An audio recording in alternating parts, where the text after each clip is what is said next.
Have you ever wondered how vast colonial empires extracted immense wealth from distant lands, transforming global economies and landscapes? It is a fascinating question that leads us to the heart of how human effort fueled an age of profound change. Colonial resource production, which built significant wealth for European powers, was largely sustained by various forms of coerced and unfree labor. The primary types included indigenous labor systems, the brutal system of enslaved African labor, and indentured servitude. The reliance on these labor systems stemmed from an intense demand for resources like precious metals, sugar, tobacco, and cotton, coupled with a perceived shortage of readily available, willing European workers in the new territories.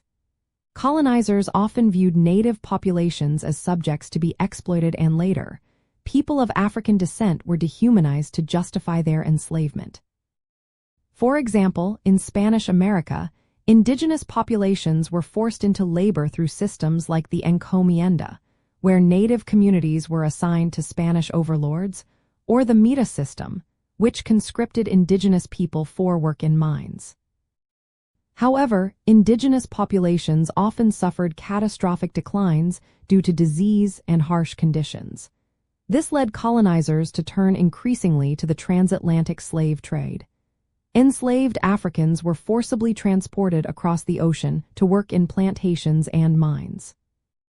This system of chattel slavery, where enslaved people were legally considered property, provided a seemingly endless and renewable source of labor for generations, becoming the most pervasive and economically significant labor system in many colonies. Indentured servitude also played a role. This system often involved Europeans and later Asians who voluntarily agreed to work for a fixed period, typically 4 to 7 years, in exchange for passage to the colonies, food, lodging, and sometimes land or freedom dues at the end of their contract. While distinct from slavery, indentured servants faced harsh conditions, lacked freedom, and were often exploited, sometimes with their contracts being bought and sold.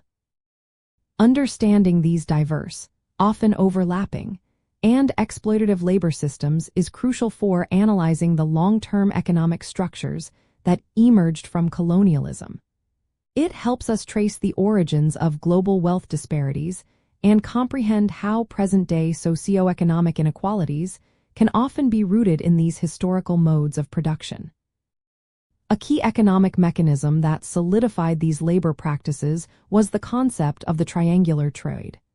This intricate network connected Europe, Africa, and the Americas, facilitating the exchange of manufactured goods, enslaved people, and raw materials. The immense scale of forced migration, particularly the transatlantic slave trade, represents one of the largest and most devastating demographic shifts in human history, directly fueling the resource extraction that defined the colonial era. Recognizing the human cost embedded within these systems is essential for a complete picture. Ultimately, recognizing the specific types of coercive labor that sustained colonial resource production fundamentally reshapes our understanding of global economic history. It clarifies how massive transfers of wealth were generated, not through free market principles, but through systems of human exploitation, revealing the true human and societal costs underpinning the development of early global trade networks.